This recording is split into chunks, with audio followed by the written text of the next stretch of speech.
Are you caring for a loved one with dementia? You don't have to figure this out all on your own. Welcome to Truth, Lies, and Alzheimer's, the show that helps you reimagine a new relationship with your loved one, a relationship a little more free of stress and anxiety. Join host Lisa Skinner and her 30-plus years of experience as she guides you on a new path to a better relationship with those you care for. Here's Lisa. Hi, everyone. Welcome back to the Truth, Lies, and Alzheimer's show. I'm your host, Lisa Skinner, and I am going to bring up a topic today that is a little uncomfortable, but I felt very strongly that I need to bring it to everybody's attention because it's based on the name of my show, Truth, Lies, and Alzheimer's. And I think everybody has a right to be privy to information that's out there when it comes to making decisions for your loved ones who are living with Alzheimer's disease. And where I found this article actually was published on the website of the Alzheimer's Society of Canada. So I'm going to read this to you. They're obviously very concerned about it. When I read it, I've also been aware of some of these companies and the claims that they're making to treat reverse Alzheimer's. And I think that it's only fair to all of you to be at least be aware of this information. And that way you can make informed decisions for whatever direction you choose to go in with your loved ones. So this is referring to a Dr. Bredesen, and he has a protocol that he offers that the Alzheimer's Society of Canada feels that it's offering false hope of reversing Alzheimer's disease. So this is what's contained in this publication. It's a program that claims to reverse Alzheimer's disease that's growing in popularity, despite lack of evidence that it works. So, in an upcoming film called Memories for Life, Reversing Alzheimer's, will soon be available on streaming services. The film is presented as a documentary and highlights a treatment protocol for Alzheimer's disease developed by Dr. Dale Bredesen and marketed under the name ReCode. The film and Bredesen's books and papers make a number of claims about a treatment protocol that has not yet been proven. Concerns about the protocol have been shared in leading research journals, including the Lancet Neurology Journal and Theoretical Medicine and Bioethics. Best practices for treating Alzheimer's disease are available in more widely verified research, such as the 5th Canadian Consensus Conference on the Diagnosis and Treatment of Dementia. So here's what it says about this protocol. First of all, they claim to reverse Alzheimer's disease. And what the Alzheimer's Society of Canada writes in response to that claim is, to date, there have been no clinically validated systems, medications, or lifestyle changes proven to reverse Alzheimer's disease. The ReCode system includes blood and DNA tests that claim to review a series of factors that contribute to Alzheimer's disease, followed by recommendations that claim to target these risk factors and or reverse the damage already done by them. Finally, the protocol includes several lifestyle changes, including diet, supplements, exercise, sleep, stress reduction, and oral hygiene, as well as brain training games. Dr. Bredesen claims that each protocol is tailored to each individual. While many of the lifestyle changes with the Bredesen protocol may indeed benefit people living with dementia in terms of supporting better quality of life, these changes cannot reverse or cure Alzheimer's disease. There are ways to live well with dementia. I've discussed that on many of my episodes that have been scientifically backed. But making lifestyle changes that help to maintain your current functioning can give you time to stay connected with friends, family, and plan for your future.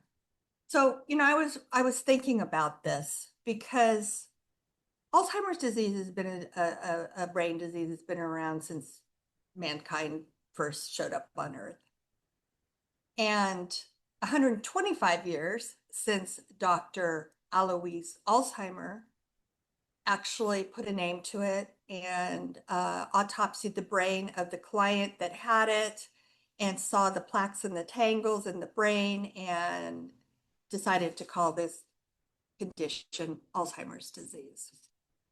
So my feeling is if somebody out there figured out a way to reverse Alzheimer's disease, wouldn't it stand to reason that everybody on this planet would be rushing to get in on it? That's my thought process, but that's not happening. So anyway, that's just my 2 cents. There is significant financial investment required to undergo this RECODE protocol, including the program itself, the testing, the supplements, the alternative therapies, and the special diets that they put their patients on. Most, if not all, these treatments are not covered by health plans. A person may invest thousands of dollars or more in a program that has not been proven to reverse Alzheimer's disease. Now, this Bredesen RECODE protocol and other programs are offered in Canada by a variety of individuals who claim to be experts, though the training program on Bredesen's company website does not require its trainees to have any sort of regulated credential. Medical treatments and lifestyle changes while living with dementia should be implemented in collaboration with your primary care provider. The claims simply aren't backed by science. His research is limited, with papers that share anecdotal stories from 10 to 100 people. A larger sample size replication of his protocol and more peer review are essential to determine if these claims are valid. Anecdotes alone are not enough evidence for a claim of this size. Now, I am airing this program from the United States, and this one is specifically talking about a protocol that is offered in Canada, but there are very similar organizations in the United States that are offering very similar protocols to the one I just read you. So they're here too. As a matter of fact, I've read some of Dr. Ghomi's published pieces in other episodes, but for this topic specifically, he states, now Dr. Ghomi, let me just remind you, he's a neuropsychiatrist, an engineer, and he has professionally diagnosed in his practice over 1,000 patients of his patients with Alzheimer's disease or another brain disease that causes dementia. So this is what he says on this same exact topic. How do you separate science from sales? This question comes up constantly in my practice, he says. Patients bring me books, websites, and protocols promising to reverse dementia. Some claim to be evidence-based, others are expensive marketing. So how can patients tell the difference? That's really the $64 bazillion question.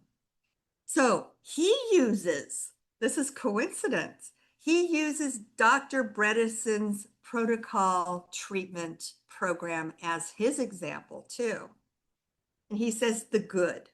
UCLA trained neurologist with legitimate credentials he's referring to Dr. Bredesen. He's had published peer-reviewed research on Alzheimer's mechanisms, focuses on root causes instead of just symptoms, and emphasizes lifestyle interventions with strong evidence. The concerning charges up to $10,500 for the treatment packages, promises to reverse Alzheimer's disease, which he says in parentheses, an extraordinary claim, relies heavily on testimonials and case studies, promotes expensive supplement regimes, and his framework for evaluating this health information is for everybody considering something like this. You always want to check their credentials. Is the author a licensed physician in the relevant specialty? Do they have hospital or university affiliations? Have they published research in peer-reviewed journals? And has that been recently? And then look for conflicts of interest.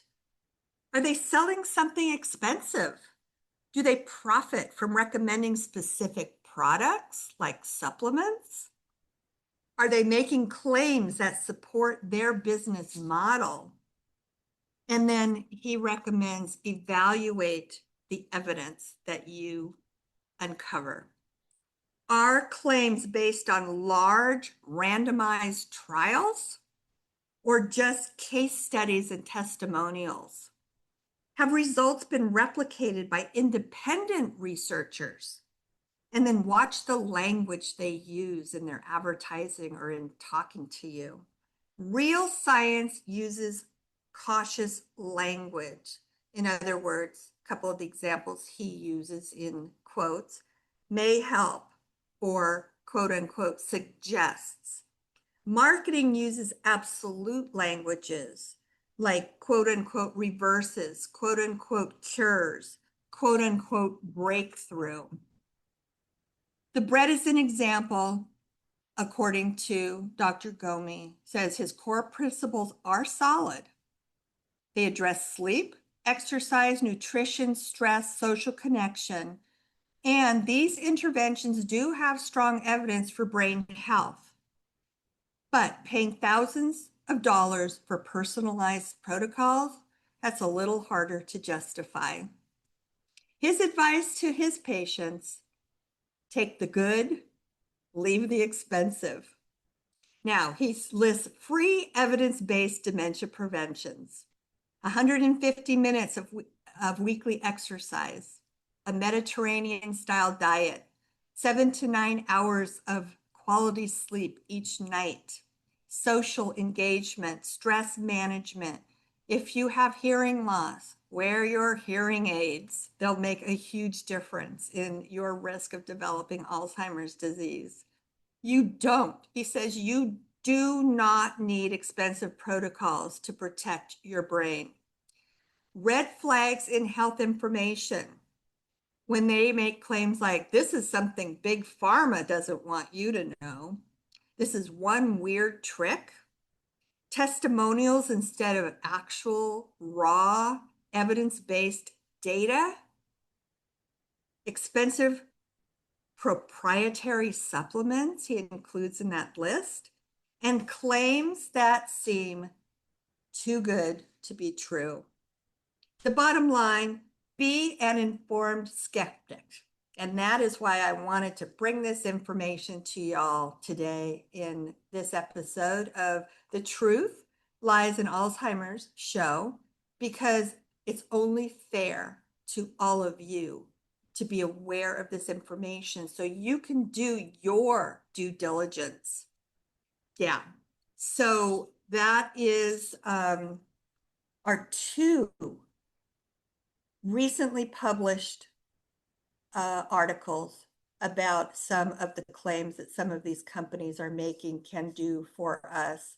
And I think really what we want to take away from this is there is absolutely nothing out there that any scientist, medical professional, anybody knows as of this conversation that can indeed reverse dementia. As far as the claims that it can slow down the progression of it, there's no known scientific evidence to that either. Whether people start to feel better and maybe regain some of their sharpness, possibly. I don't know anybody personally, but just be aware and be informed. So that's what I have for you today on the Truth, Lies, and Alzheimer's show. I am Lisa Skinner, your host. And as always, I hope you have a happy and healthy rest of your week. And I look forward to everybody coming back next week for some more fun-filled information about living with Alzheimer's disease and related dementia. So take good care for now. Bye-bye. Thank you for listening to Truth, Lies, and Alzheimer's. We hope you found something in today's episode that helps. We understand that caring for a loved one with dementia can be the challenge of a lifetime, but you don't have to do it alone. If you're ready for exclusive access to even more great content and resources, head on over to Facebook and join Lisa's Minding Dementia Support Group. We're a community of like-minded caregivers, and we're here to help.